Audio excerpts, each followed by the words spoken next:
In the heart of San Jose, California, there stands a mansion unlike any other, a sprawling, architectural enigma filled with staircases that lead to nowhere, doors that open into walls, and windows built into the floor.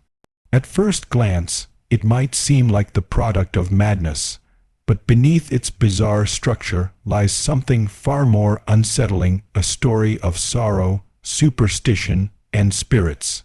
This is the Winchester Mystery House. It all begins with Sarah Winchester, heiress to the Winchester repeating arms fortune.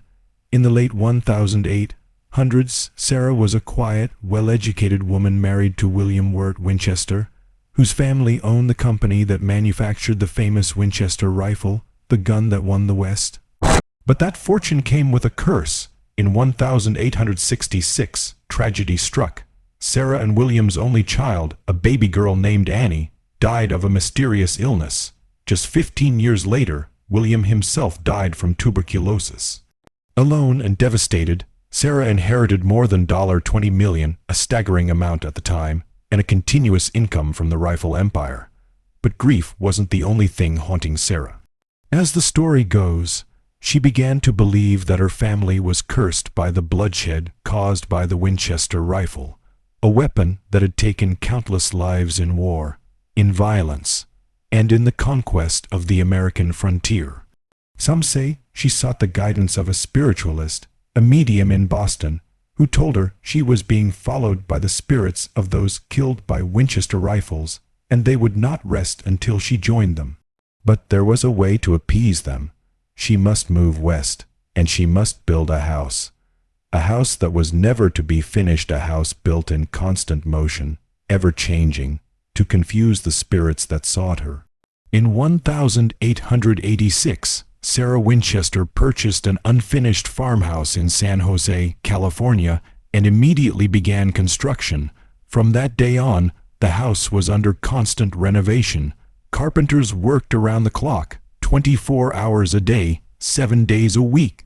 The sound of hammers and saws never ceased, and Sarah, she wandered the halls at night, guided only by candlelight, speaking to the spirits. The mansion grew wildly, without any coherent plan. Staircases spiraled upward into ceilings. Doors opened to sheer drops 2 or 3 stories below. Windows looked into other rooms. Hallways twisted and turned back on themselves.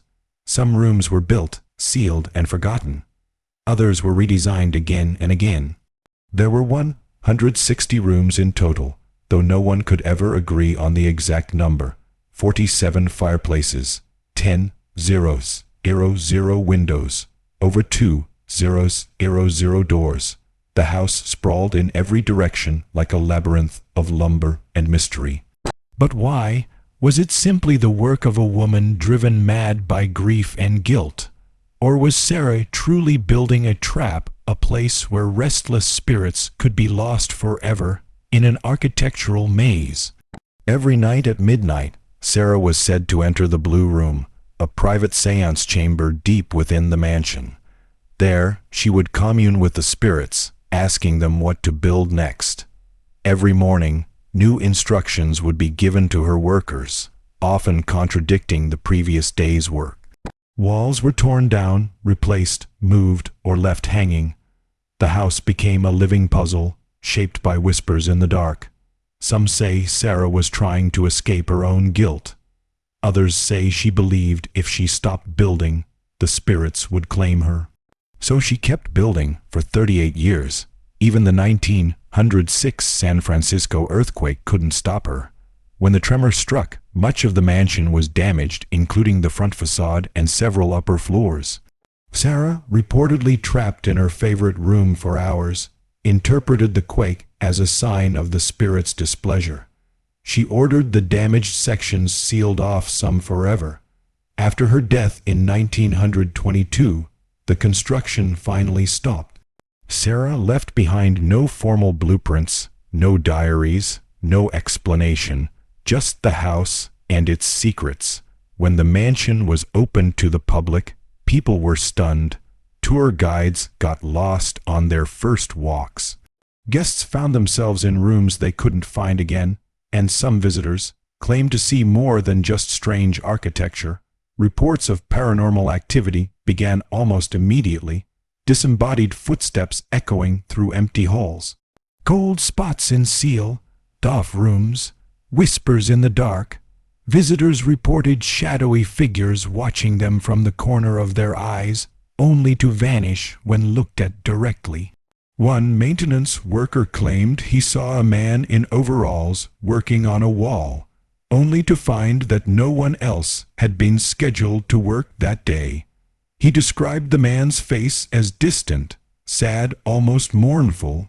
Some believe the mansion itself has absorbed the energy of those who lived, worked, and died there, a kind of spiritual battery. Others believe the spirits Sarah sought to appease are still wandering its halls, trapped in the very maze meant to confuse them. Over the decades, the Winchester Mystery House has been investigated by countless paranormal researchers.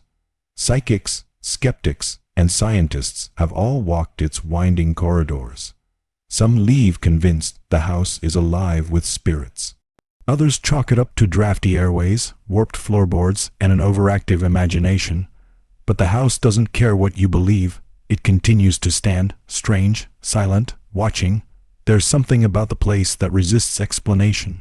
A heaviness in the air, a sense of being watched, and always that feeling that you've taken a wrong turn, even when the guide is right in front of you. Even the number 13 plays an eerie role. Sarah incorporated it repeatedly: 13 bathroom windows, 13 ceiling panels, 13 hooks in some closets, 13 stair steps. In one chandelier, she had a 12-varm fixture altered to include a 13th. Whether it was superstition or something more symbolic, no one knows. In one room, known as the Daisy Bedroom, a large ornate window is set into the floor. No one knows why. Some claim it was meant to confuse spirits.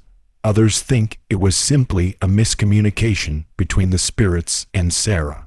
And then there's the door to nowhere, a second-story door that opens onto empty space, a drop of several stories. Legend has it that one worker nearly walked through it during construction and fell to his death. Some say the door was intended to lead to a balcony that was never finished. Others believe it was another trap for spirits. But perhaps the most terrifying thing about the Winchester Mystery House isn't the possibility of ghosts. It's the fact that no one, not even Sarah, fully understood its design. It's a place born of tragedy, built by superstition, and haunted by questions that may never be answered. Today, the mansion is a tourist attraction, drawing thousands each year. People come for the mystery, for the history, for the hope of seeing something beyond, but some come with deeper questions. Is it possible to build a house so strange, so labyrinthine, that it traps the dead? Was Sarah Winchester simply a woman lost in grief? Or did she know something we don't? And if the house was designed to confuse and contain angry spirits, what happens when the house no longer works? What happens when the spirits remember the way out? If you ever visit the Winchester Mystery House, take care not to wander off alone. Listen closely to the creaking floors, the shifting winds, the strange echoes that bounce down empty halls. And if you hear footsteps behind you when no one is there, don't look back.